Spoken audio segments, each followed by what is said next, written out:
Good afternoon, everyone. I hope everyone's enjoying the wonderful, beautiful weather. Welcome to Parshat Korach. Let me just share with you an idea which I think is so important at this time more than ever before. We know that last week the New York Times, for those that saw the article, they reported a tremendously groundbreaking, so to speak, editorial. How COVID-19 is causing a tremendous strain on marriages and relationships across the world. Invariably, the pressure is being notched up because spending so much time face to face with each other in a stressful circumstance is driving a lot of people crazy.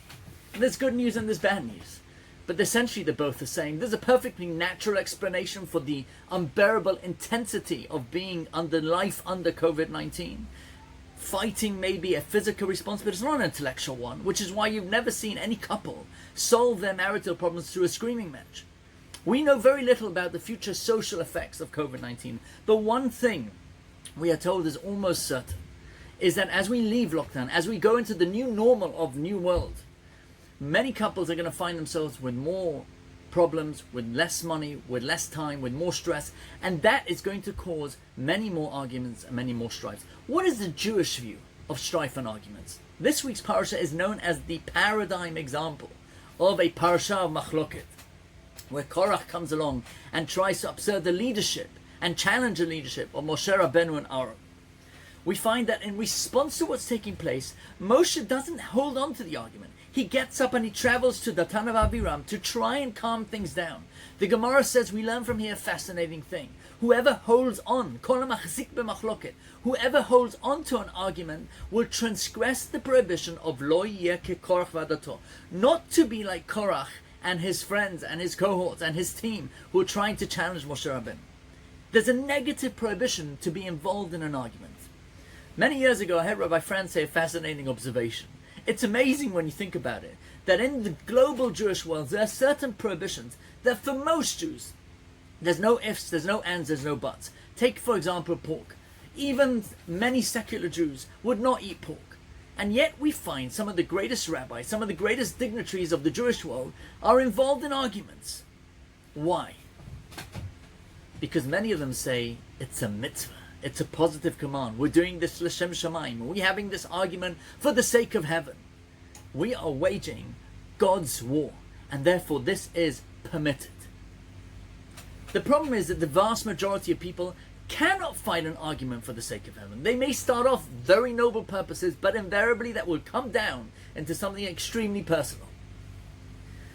Because at some point, there becomes this overwhelming desire to win. It's fascinating that in Hebrew, the word for winning is nitzachon, which has its roots in the word netzach, which means eternity. What on earth does the word eternity and winning have to do with one another?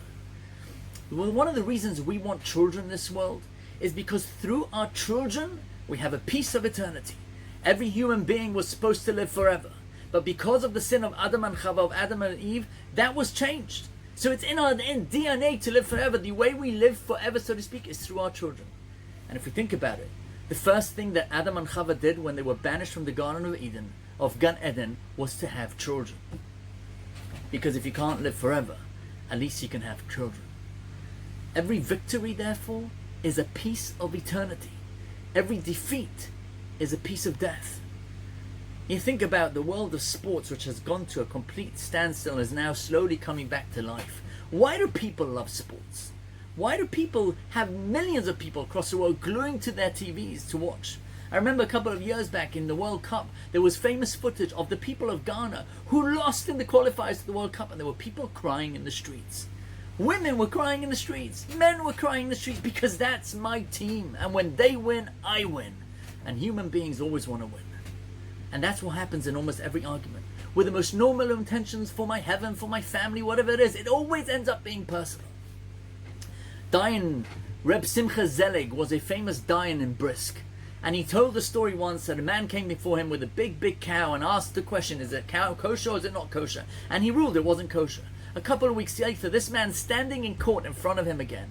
And there was a personal litigation going between him and someone else. And the Dayan rules against the butcher and makes him pay 50 rubles to the other person. As he's about to leave the court, he turns around to the Dayan and begins to barrage an abuse towards him and curse him out. He's going absolutely crazy. The Dayan comes to Rav Soloveitchik of Brisk. He said, I don't understand. 4 weeks ago he came and asked me about the cow. The cow wasn't a problem. That was a much bigger loss. It was thousands of rubles. This was a 50 ruble loss, and he's going crazy. Rav Soloveitchik says, you don't understand what's going on. In the case of the cow, nobody won, no one lost. It was a simple case. Is it kosher, is it not kosher? In this case, he lost and the other guy won. That's what it's all about. We don't like to lose. Because if you step away to try and stop an argument, what are we doing?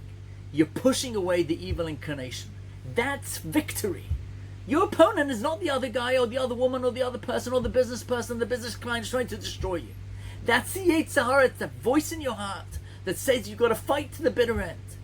And that if you stop that, then it's an eternal victory. And that's why the Mishnah says in Pirkei Avot, who is the strong one? The person that overcomes his Yetzer Hara, his evil inclination. But, my friends, we need to prepare to be able to handle it. If, God forbid, there's a plane crash, the pilot is completely in control because he's been there so many times. We see one light on the dashboard of a car and we start getting freaked out. The answer is, and it's one word. Rav Steinman says, how do we fight an argument back in the Jewish way? Mevater. And it's easier said than done. It means to let go, to forgo, to give in. To let the other person have his, so to speak, victory. Elton John said, sorry seems to be the hardest word. Sometimes even saying sorry when it's wrong, when you know you're right, is hard, but it's worth it. I conclude one brief story from Ponevezh. The great yeshiva of Ponevezh. There was once a chazan in Ponevezh who for many, many years used to daven shacharit on Yom Kippur. One year he was getting old and people couldn't hear him because of the air conditioning. So they came to the mashkiach, the spiritual dean of the yeshiva, and they said, listen, he's got to go. So he goes over to him and said, listen, we appreciate you davening for us for so many years, 30 years, but you know what? People can't hear you because of the air conditioning. So he says to turn off the air conditioning. Now understand, we're talking about September time in Bnei Brak. It's 35, 40 degrees. So they come to Rav Shach, and Rav Shach hears both sides of the stories, and he says, you're both right.